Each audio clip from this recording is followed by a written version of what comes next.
வணக்கம் நண்பர்களே. இன்னைக்கு எபிசோட்ல பாத்தீங்கன்னா, ஒரு சரியான ஃபன் ஆக்டிவிட்டி நடந்துச்சு. ஆமா நண்பர்களே. இன்னைக்கு எபிசோட்ல என்ன நடந்ததுன்றத பார்க்கலாம். சத்யாவோட அம்மா சத்யாவ கத்திக்கிட்டு இருக்காங்க. அதோட கன்டினியூஷன் தான் இன்னைக்கும் நடந்துச்சு. "இவ்ளோ தூரம் நாங்க சொல்லிட்டு இருக்கோம். அந்த பொண்ணுக்காக நீ சாகுறேன்னு சொல்ற. அதுக்கு தான் உன்ன பெத்து வளர்த்தனா? நாங்களும் உங்களுக்கு முக்கியமா தெரியலையா? ஒண்ணு செய். உன் கையால ஏதாவது வாங்கி குடுத்துட்டு என்ன கொன்னுட்டு உனக்கு என்ன தோணுதோ அத செய்" அப்படின்னு சொல்லிட்டு சத்யாவோட அம்மா சத்யா கிட்ட கத்திட்டு இருக்காங்க. அப்ப மீனா வந்து சப்போர்ட்க்கு வராங்க. "அவன் தான் சின்ன பையன் ஏதோ தெரியாம பேசுறானா, நீ இந்த மாரி பேசிட்டு இருக்க" அப்படின்னு சொல்லிட்டு மீனா சப்போர்ட்க்கு வராங்க. நான் அவன்கிட்ட பேசிக்கிறேனே அமைதியா இருன்னு சொல்லிட்டு சத்யா கிட்ட மீனா பேசுறாங்க. சத்யா, அம்மா உன் மேல இருக்க பாசத்துல தான் இதெல்லாம் சொல்றாங்க. எங்களுக்கு நீ முக்கியம். உனக்கு எதுவும் ஆயிடக்கூடாதுன்றது தான் நாங்க பயப்படுறோம் அப்படின்னு சொல்லிட்டு மீனா சொல்றாங்க. உடனே சத்யா இருந்துட்டு நானும் ரேகாவும் அப்படின்னு சொல்லி ஆரம்பிக்கும் போதே, ஐயோ சாமி எல்லாம் புரியுது. நீ ரொம்ப லவ் பண்ற, சேர்ந்து வாழணும்னு ஆசைப்படுற, எல்லாம் சரிதான். ஆனா அத நீ மட்டும் நினைச்சா போதுமா? உங்க அப்பா அம்மா நினைக்க வேண்டாமா? அவங்க கண்டிப்பா உனக்கு ரேகாவ கல்யாணம் பண்ணி தர ஒத்துக்க மாட்டாங்க. அவங்க செல்வாக்குக்கு நம்ம குடும்பத்தையே ஒண்ணும் இல்லாம பண்ணிடுவாங்கடா அப்படின்னு சொல்லிட்டு மீனா பொறுமையா சொல்றாங்க. ஆனா அத கேட்ட சத்யா உடனே, "நான் வேணா மாமா கிட்ட பேசி பார்க்கட்டுமா?"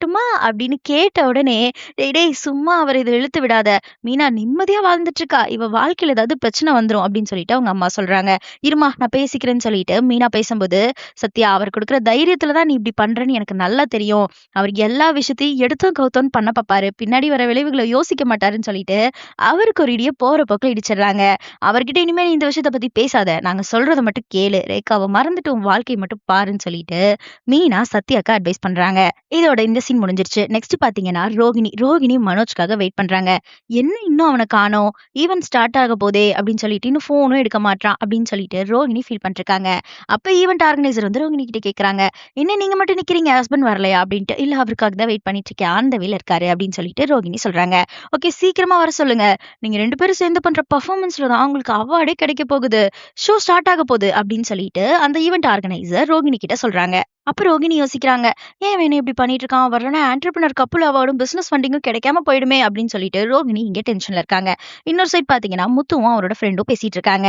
"நீயே வந்துட்ட" அப்படின்னு சொல்லிட்டு, "கால் பண்ணலாம்னு நினைச்சேன், நீயே வந்துட்ட" அப்படின்னு சொல்லிட்டு ஃப்ரெண்டு சொல்லிட்டு இருக்காங்க. "வாடா சாப்பிடலாம்" அப்படின்னு சொல்லிட்டு முத்துவ கூப்பிடும்போது, முத்து வந்து சாப்பிடாம சாப்பிடாம நான் டீ மட்டும் குடிச்சுக்கிறேன் அப்படின்னு சொல்றாரு. "டேய் இப்படி சாப்பிடாம உடம்புக்கு எடுத்துக்காதடா. சிஸ்டருக்கு தெரிஞ்சா எங்க மேல தான் கோவப்படுவாங்க" அப்படின்னு சொல்லிட்டு, "நீங்கலாம் கூட இருக்கீங்க. இதெல்லாம் கேட்க மாட்டீங்களான்னு சொல்லிட்டு எங்கள தான்டா கேட்பாங்க" அப்படின்னு சொல்லிட்டு அவரோட ஃப்ரெண்டு சொல்றாரு. கேட்டா சாப்பிட்டேன்னு சொல்றா. இதுல என்னடா இருக்கு? அப்படின்னு சொல்லிட்டு முத்து ஃப்ரெண்ட கேட்டுட்டு இருக்காரு. சவாரி கிடைக்கிறதே பெரிய விஷயமா இருக்கு. கிடைக்கிறதெல்லாம் விட முடியுமாடா? சாப்பாட்டுக்காகலாம் இத விட முடியுமான்னு சொல்லிட்டு முத்து அவரோட ஃப்ரெண்ட் கிட்ட பேசிட்டு இருக்காரு. அப்ப கரெக்ட்டா சத்யா வராரு. "வாடா சத்யா, என்ன திடீர்னு இந்த பக்கம் வந்திருக்க?" அப்படின்னு சொல்லிட்டு கேட்கும்போது, "பிஸியா இருக்கீங்களான்னு?" அவர் கேட்க, "சவாரிக்கு போணும். நீ எதுக்கு வந்தேன்னு சொல்லு. உங்ககிட்ட ஒரு விஷயம் பேசணும்" அப்படின்னு சொல்லிட்டு அவர் சொல்ல, "என்னடா புதுசா ஏதாவது பிரச்சனை வந்துருச்சா? எப்படி நீங்க கரெக்ட்டா சொல்றீங்கன்னு" சொல்லி இந்த கான்வர்சேஷன் இவங்க 2 பேருக்குள்ள போயிட்டு இருக்கு. லவ் பண்ண ஆரம்பிச்சாலே பிரச்சனை வரதான்டா செய்யும் அப்படின்னு சொல்லிட்டு முத்து சொல்ல, ஹைதராபாத்ல ஒரு வீட்ல ஹவுஸ் அரெஸ்ட் பண்ணி வச்சிருக்கு. வீட்ட விட்டு எங்கேயுமே போக விடுறது இல்லையாம். வாட்ச் பண்றதுக்கு எப்பவுமே ஆளுங்க கூட வச்சிருக்காங்களாம் அப்படின்னு சொல்லிட்டு சத்யா சொல்ல, "ஏன் இப்படி பண்றாங்க? யார் இப்படி பண்றாங்க?" அப்படின்னு கேட்டதுக்கு, அவங்க அப்பா தான்னு சத்யா சொல்றாரு.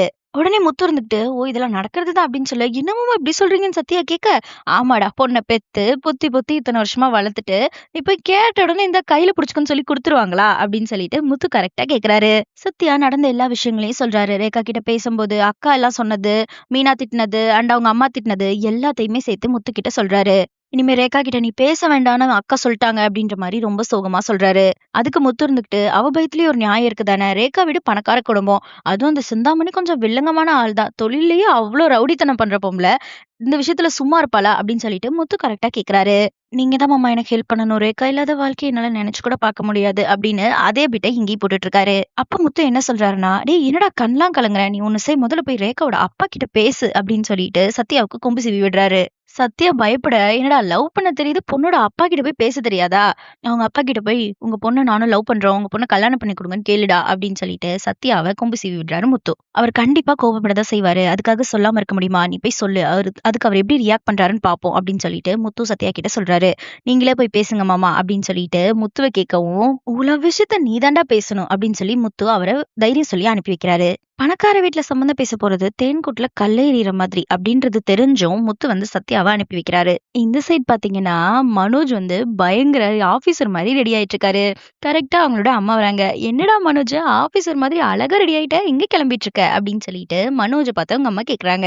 "அது வந்துமா, என் ஃப்ரெண்ட் ஃப்ரெண்டோட பிசினஸ் பார்ட்டி ஒண்ணு ரொம்ப கம்பல் பண்ணி கூப்பிட்டான். அதான் போலான்னு சொல்லிட்டு கிளம்பிட்டு இருக்கேன் அப்படின்னு சொல்லிட்டு மனோஜ் சொல்றான். உடனே விஜயா இருந்துட்டு, நானும் ஒரு ஃபங்ஷனுக்கு கூப்பிட தான்டா வந்தேன். சிறந்த அம்மா, சிறந்த மகன்னு என் ஃப்ரெண்டு நிகழ்ச்சி நடத்துறாங்களாம். அதுல நீயும் மனோஜும் கலந்துக்கிட்டா ரொம்ப நல்லா இருக்கும். உங்கள விட சிறந்த அம்மா பையன் இந்த உலகத்திலே இல்லன்னு சொன்னாங்கடா அப்படின்னு சொல்லிட்டு விஜயா சொல்றாங்க. அம்மா எதுக்குமா இதெல்லாம் சொல்லி மனோஜ் கேட்க, அதுக்கு இல்லடா இந்த நிகழ்ச்சியில கலந்துக்கிட்டா அங்க வர பெரிய பெரிய ஆளுங்களோட பழகுறதுக்கு சந்தர்ப்பம் கிடைக்கும். உன் பிசினஸ்க்கும் ரொம்ப உதவியா இருக்கும்டா. அதனாலதான் சொல்றேன் அப்படின்னு சொல்லிட்டு விஜயா சொல்றாங்க. மனோஜ் இல்ல இல்ல வர முடியாதுன்னு சொல்ல, டேய் பார்ட்டிக்கு தானடா போற இந்த ஃபங்ஷனை முடிச்சிட்டு போ அப்படின்னு சொல்லி விஜயா ரொம்ப கம்பல் பண்ணிட்டு இருக்காங்க. வாடா வா இது உன்னோட ஃபியூச்சருக்கு ஹெல்ப் பண்ணும்னு சொல்லிட்டு ரொம்ப கம்பல் பண்ணி மனோஜ விஜயா கூப்பிட்டு இருக்காங்க. இன்னொரு சைட் பாத்தீங்கன்னா சத்யா ரேகாவோட அப்பாவை பாக்குறதுக்காக உள்ள போறான். முத்துவும் எவ்வளவோ சொல்லி ரேகா அப்பா உன் மேல ரொம்ப நம்பிக்கை வச்சு நிறைய பொறுப்பெல்லாம் ஒப்படைச்சிருக்காரு. அவர்கிட்ட போய் கேளு, கண்டிப்பா அவரோட பொண்ணு உனக்கு கண்டிப்பா கொடுப்பாரு அப்படின்னு சொல்லிட்டு நம்பிக்கை கொடுத்து அனுப்பி வைக்கிறாரு. சத்யாவும் வீட்டுக்குள்ள போறான். போன உடனே ரேகாவோட அப்பா அவனை வரவேற்கிறாரு. என்ன சத்யா திடீர்னு வீட்டு பக்கம் வந்திருக்க, ஆபீஸ் விஷயமா அப்படின்னு சொல்லிட்டு ரேகாவோட அப்பா சத்யா கிட்ட கேக்குறாரு. இல்ல சார் வேற ஒரு விஷயம் சார் அப்படின்னு சொல்லிட்டு அவன் மென்னு முழுங்குறான். அட்வான்ஸ் ஏதாவது வேணுமா இல்ல எமர்ஜென்சியா அப்படின்னு சொல்லிட்டு அவர் கேட்டுட்டு இருக்காரு. ஏன் ஒரு மாதிரி டென்ஷனாவே இருக்க, தண்ணி குடின்னு சொல்லிட்டு அவனோட நர்வஸ்னஸ் போக்குறதுக்காக தண்ணி எல்லாம் கொடுக்குறாரு. இது ரேகாவை பத்தின விஷயம் சார் அப்படின்னு சொல்லிட்டு சொல்ல, ரேகாவை பத்தின விஷயமா, ரேகாவை பத்தி என்ன, அவதான் ஹைதராபாத்ல இருக்காளே அப்படின்னு சொல்லிட்டு சொல்ல, நானும் ரேகாவை லவ் பண்றோம் சார் அப்படின்னு சொல்லிட்டு இவன் சொல்றான். ரேகா உன்னை லவ் பண்றாளா அப்படின்னு சொல்லிட்டு அவர் கேக்குறாரு. ஆமா சார் ரேகா தான் ஃபர்ஸ்ட் வந்து அவங்க லவ் சொன்னாங்க அப்படின்னு சொல்லிட்டு இவன் சொல்றான். உன்னை ஃபோர்ஸ் பண்ணாளா அப்படின்னு அவர் கேட்க, எனக்கு ரேகாவை பிடிச்சிருந்தது, எங்க 2 பேருக்கும் நல்ல அண்டர்ஸ்டாண்டிங் இருக்கு, அதான் நானும் அக்செப்ட் பண்ணிட்டேன்னு இவன் சொல்றான். இது எத்தனை நாளா நடந்துட்டு இருக்குன்னு அவர் கோவமா கேக்குறாரு.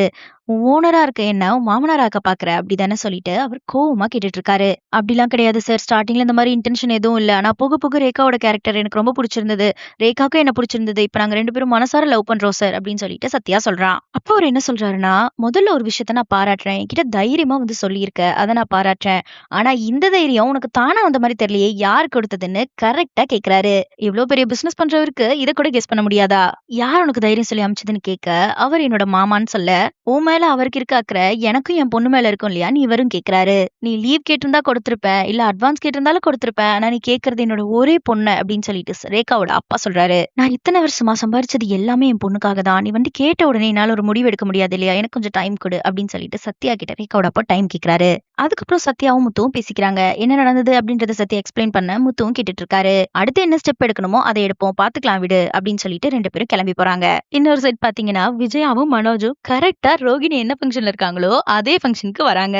ஐயோ ரோகிணி வேற நிக்கிறாளே, இவளும் இந்த ஃபங்க்ஷனுக்கு தான் வர சொன்னாளா, இப்ப நான் நல்லா மாட்டிக்கிட்டேன் அப்படின்னு சொல்லிட்டு மனோஜ் மைண்ட் வைஸ்ல நினைச்சிட்டு இருக்கான். இன்னொரு சைடு ரேகாவோட அப்பா யோசிச்சுட்டு இருக்காரு. நம்ம பொண்ணு மேல தப்பு வச்சுக்கிட்டு அடுத்தவங்களை எப்படி நம்ம குறை சொல்ல முடியும், நம்ம முதல்ல வேலையை விட்டு விரட்டி விட்டுட்டு இனிமே ரேகா பக்கமே வராதுன்னு சொல்லணும் அப்படின்னு சொல்லிட்டு ரேகாவோட அப்பா யோசிச்சுட்டு இருக்காரு. ரேகாக்கு கால் பண்ணி, இப்ப நான் உன் விஷயத்துல ஒரு நல்ல முடிவு எடுத்திருக்கேன், நீ நம்ம வீட்டுக்கே வந்துரு அப்படின்னு சொல்லிட்டு ரேகா கிட்ட ரேகாவோட அப்பா சொல்றாரு. இது நிஜமா தான் சொல்றீங்களா அப்படின்னு சொல்லிட்டு ரேகா ஆச்சரியப்படுறாங்க.